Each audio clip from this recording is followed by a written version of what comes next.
Hey everybody, welcome to the Christianese podcast. We're going to talk about sore subjects that have been brought to light regarding the Christian faith. Then we're going to go a little deeper with ways we can change some of those flaws in our Christian subculture. I'm your host, JD Shin.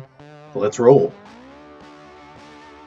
This has been something that's been brewing in me for a long time. My wife and I have had plenty of conversations about things that we see in the Christian world these days. As we began to see those, we thought it'd be a really cool thing if we could have some input on that. Some really honest, pointed discussion, but from regular people. That's the key. What we've seen is that there's a ton of people talking about these things, in fact, but they're from a variety of positions, like pastors, atheists, questioners, comedians, philosophers, professional speakers, all kinds of stuff. The people that seem to know stuff. And some of them know that they know stuff. But we thought, what about regular people sharing thoughts and even sometimes discussing things with other people who may not even agree with the standard Christian world? And I want to talk about whether the common modern Christian worldview is even Christian. Sounds pretty bold. Wait, we're frankly struggling with some of the actions and practices that we see in Christianity these days. Now, I want to point out, I am a Christ follower. So know that going in here.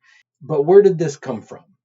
Well, my story, at 16, I thought I'd become a pastor. I really, really thought that I'd become a person who would talk about God as a job, that my days would be filled with studying and pastoral care and pastoral counseling. And honestly, at 16, remember that, I thought I'd become kind of a spiritual hero. I made my plan according to what, would normally be done, go to Bible college, learn the trade, if you will, yada, yada, yada. But my plan fell apart. Well, then it came back together in a way, then it fell apart over and over again. Did it fall apart because I failed? Yeah. Does the system work though? In some ways, yeah. In some ways, though, in my opinion, not at all. I'll get into more of that another time, but for today, I want to point out that, like a lot of people, I've been hurt by the church. I've hurt the church too. So I'm not faultless here. But because of my hurt, I got cynical a lot. But you know what? I'm a work in progress, so back up off me. We're all a work in progress, aren't we? But so in my cynicism, I think, came some honest, real observations. I saw the church, the people, acting in ways that really, from my perspective, were not necessarily effective in the purpose of the church. Go make disciples. That's what Jesus sent the church to do. Make disciples, draw people to Christ, to follow him, to follow his ways. As I came out of my cynicism, though, I started to think more clearly about those thoughts, those honest observations, and those thoughts, they continued to develop. So time marched on, and here we are. I'm a guy who's learned a few things. I've accepted the reality that my calling was not necessarily false, nor was it necessarily to work in a church, to work at a church. But I wasn't called to that. Not only that, but there's this big reality that I am a Christian. Therefore, I have a calling. We all do. We use the gifts and talents to build each other up, encourage other people in the church, and to help others recognize God's love and that Jesus came to earth to heal their brokenness.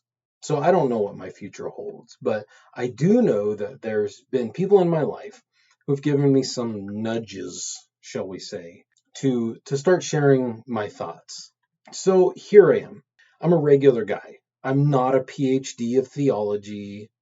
I'm a lay theologian. I'm not some successful internet sensation, wanting to share bits of wisdom, but I'm just a guy who might as well be your neighbor. Not a tenured pastor, but a guy who wants to stimulate the hearts and minds of the whole church simply by having some conversations. And honestly, anyone else who wants to come along for the discussion, this isn't just for the church. If you're not part of the church and you want to listen in, I'm glad. I welcome the conversation. So that's it. That's kind of our thing. I'm just a regular fella trying to have some honest, real conversations. So let's chat. I'll share some thoughts. If they strike a chord, boom. If not, don't share.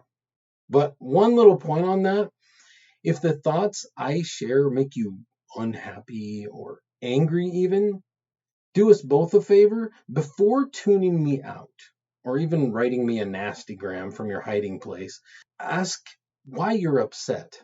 Maybe, just maybe, it's because there's something beneficial to thinking it all the way out before throwing the thought away.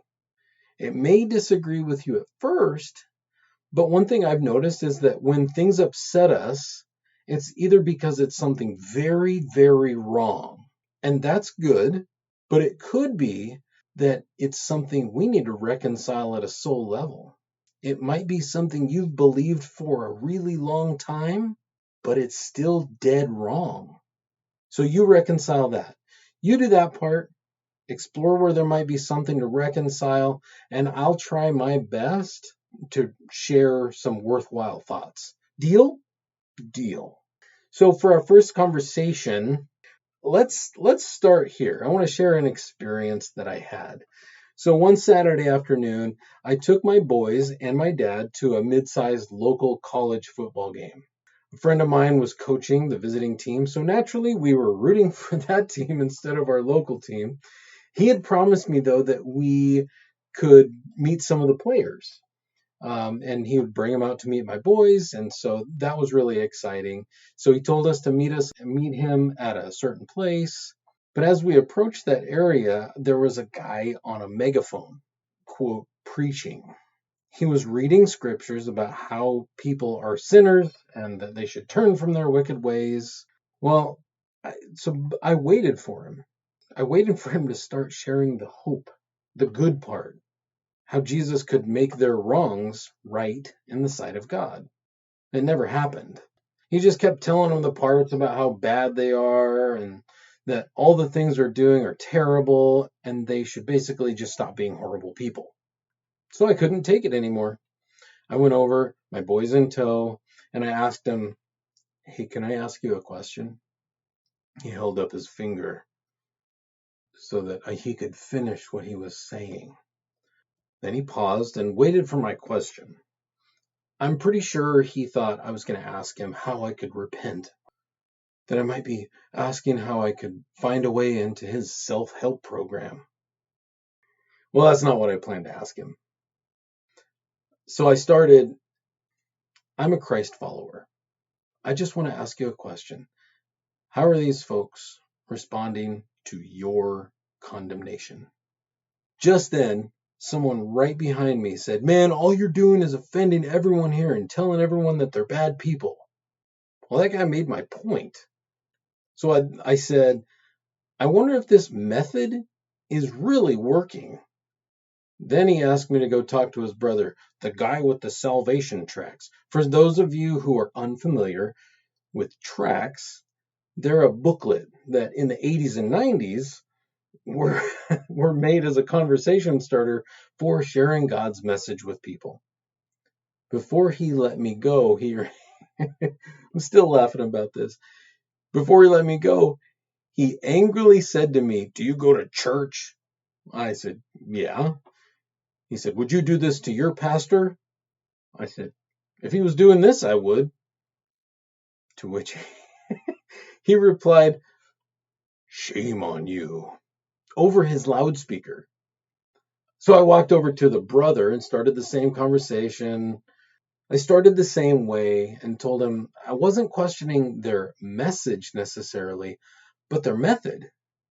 I said, it might be better in our society to share different passages, ones that offer healing to brokenness and the problem of our separation from God, because we all do stupid things that set us apart from Him. I said his methodology was more likely just pushing people away from Jesus, way more likely than to draw them to Him. He too, regrettably, didn't want to hear my input. And in some ways, I don't blame him. I mean, he didn't know me, but he didn't want to either. They had decided that this was what would attract people to Jesus. What he told me was, we got to tell people that they're sinners. And then yet decidedly not telling them how really great God is and how much love He has for them. They chose to leave the best part out. So I tell you this story to make a point. No one is listening. This type of, quote, outreach only tells people that God doesn't like them or that He's mad at them. It makes Christianity look like a moral improvement plan. It communicates to the masses a message that says the church thinks they're terrible people. It makes Jesus' church look like attackers, a group of people that just wants to, in today's language, offend people. You could say that this is just an isolated incident. Sure, you could say that. And that it really doesn't happen very often, and that Christians are way nicer than that. Really? Why do we have such a growing disdain from those outside the church? We as a whole are communicating that obeying the rules is how we know God. The method just turns people's ears off. Now, wait a minute, psycho. If you were a real Christian, you'd know that we are all broken and have a sin nature. I can hear you say it now. Simmer down. There's no getting around it. There's no good news without the bad news. The message of the gospel is that we're all broken, frail people in need of a soul-level healer. So my point isn't that we dull down the gospel and say that immorality is okay in God's eyes. No, that's not what I'm saying. My point is that we really have to think through how we approach people, meet them where they are, care about them as a person, like Jesus. I wish I could say that my football game preacher experience was a one-off, but all too often, I see this kind of behavior, and it grosses me out. Or worse, people who are not Christ followers report this kind of behavior. It's a regular thing. So try this on for size. God does call believers to live righteously and to a higher standard. But who did He call out? Religious people. He called the forgiven to repent, and He did it with kindness and compassion. Well, until they were hard-hearted, legalistic, self-righteous people. We'll go with that word for now. Then He would get heated. So a good example of this was this woman that was accused of adultery, and she probably was adulterous. Look it up in John chapter 8 later. I'm going to paraphrase, so bear with me. So Jesus says, "You guys planning on stoning that woman?" And the church leaders, "Of course, she's been whoring around." So Jesus says, "All right, whoever's never broken God's heart in some way, throw the first rock." Crickets.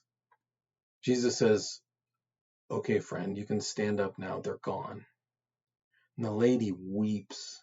She is absolutely terrified. And Jesus says to her, "No one's condemning you, including me. You're from God," she says. And then Jesus says, "I'll say one more thing. I am God. You need to know that I have authority over souls, And I want your soul to live. You're loved. You're free. Don't live that harmful lifestyle anymore. With tears in her eyes, she slowly goes her way with the weight of the world lifted from her shoulders. See Jesus' example of how he treated a broken person? He didn't point fingers. He acknowledged that she hadn't exactly been living a godly lifestyle. Yeah, she had committed adultery. But he wanted more for her. He really wanted her to have life. And he empowered her to stop living her soul-crushing lifestyle. And she walked away free. So my final thought for the day, treat people with dignity and act with gentle humility as a representative of Jesus. Then they'll open up their ears and be willing to listen to the message that Jesus asked us to share, that he loves them and he wants them as they are. Come to me, all you who are weary and heavy laden, and I will give you rest. Thanks for tuning in to the Christianese podcast. Talk to you next time. I love you.